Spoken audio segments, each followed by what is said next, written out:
ওয়ামা আরসালনাকা ইল্লা রাহমাতাল লিল আলামিন।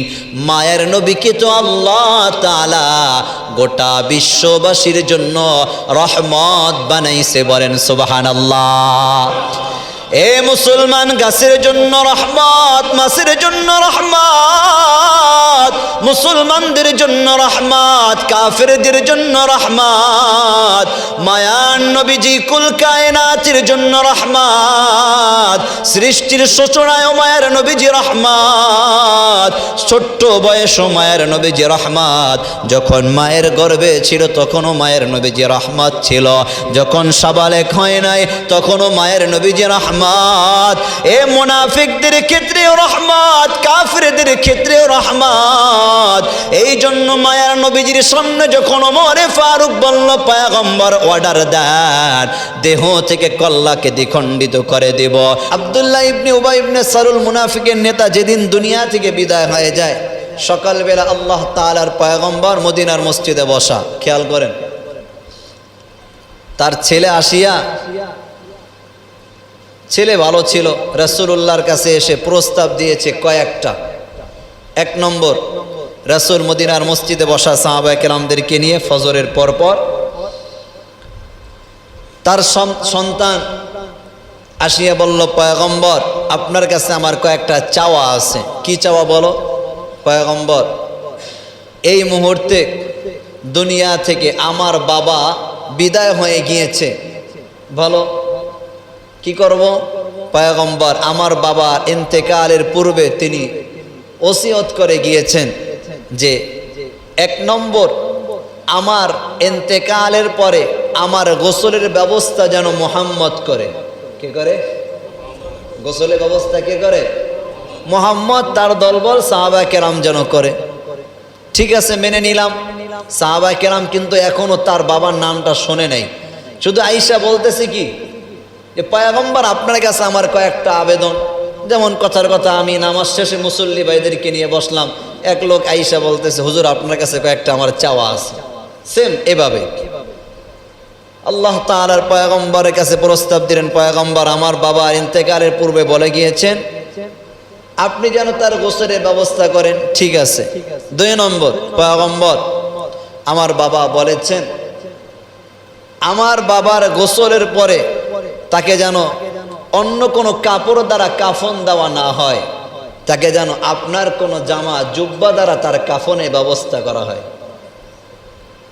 ঠিক আছে, আপনি যেমন তেমন কথা। রাসূলুল্লাহ শরীরের জামা একজন ব্যক্তির গায়ে লাগবে, তার সম্মান কমবে না বাড়বে?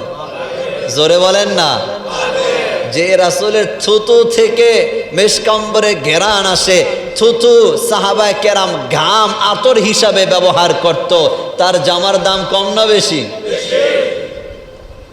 আল্লাহ তাআলার পয়গম্বর বলল, ঠিক আছে মেনে নিলাম, আমার গায়ের কোনো একটা জামা দ্বারা কাফনের ব্যবস্থা করব। এরপরে পয়গম্বর আমার বাবা বলেছে তার জানাজাটা আপনি পড়াবেন। জানাজাটা কে পড়াবেন? আপনি পড়াবেন। ঠিক আছে, তুমি একজন সাহাবী মানুষ, তোমার বাবার জানাজার জন্য আবেদন করেছো, এটা পড়াবই। 4 নম্বর, পয়গম্বর শুধু জানাজা পড়ালেই হবে না, আমার বাবা বলেছে আমার বাবার লাশটা আপনি একটু কষ্ট করে নিজ হাতে কবরে রাখবেন। সুবহানাল্লাহ। এ মুসলমান, বড় মজলিস খেয়াল করেন। মায়ান নবীজি বসা, বড় বড় সাহাবী আবু বকর, ওমর, ওসমান, আলী বসা। এমন সময় যখন ছোট্ট যুবক আল্লাহ তাআলার পয়গম্বরের কাছে বরাবর 4টা প্রস্তাব দিলেন, মায়ার নবী গ্রহণ করে নাই। এমন সময় সাহাবীরা জিজ্ঞেস করলো, ভাই বলো তোমার বাবার নামটা কি? যুবক চোখের পানি বের করে বলে, সাহাবী ভাই নামটা বলতে নিজেরই লজ্জা লাগে, এরপর বলতে হয় আমার বাবার নাম হলো আব্দুল্লাহ ইবনে উবাই ইবনে সালুল। এই কথা বলতে দেরি ওমরে ফারুক তলোয়ারটা বের করে বলে, পয়গম্বর অর্ডার দেন, বাবার প্রতিশোধ ছেলের কল্লা থেকে, দেহ থেকে কল্লা দ্বিখণ্ডিত করিয়া আদায় করে নিব। বলেন আল্লাহু আকবার। তোমার এত বড় স্পর্ধা, তোমার এত বড় সাহস।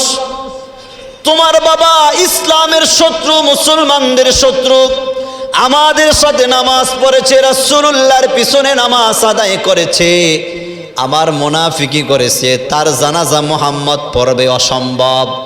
আবার তার গায়ের জামা দ্বারা তোমার বাবার কাফন দিবা, আল্লাহ তাআলার পয়গম্বর তোমার বাবার লাশ কবরে রাখবে অসম্ভব, আমি ওমর তা হতে দিব না।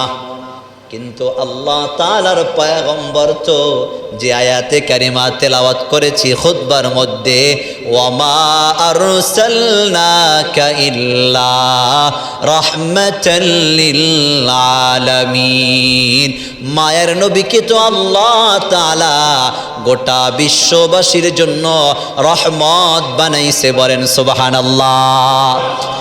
এ মুসলমান, গাছের জন্য রহমত, মাছের জন্য রহমত, মুসলমানদের জন্য রহমত, কাফেরদের জন্য রহমত, মায়ার নবীজি কুল কায়নাতের জন্য রহমত, সৃষ্টির সূচনায় মায়ের নবীজি রহমত, ছোট্ট বয়সে মায়ের নবীজি রহমত, যখন মায়ের গর্ভে ছিল তখনও মায়ের নবীজি রহমত ছিল, যখন সাবালেক হয় নাই তখনও মায়ের নবীজি রহমত।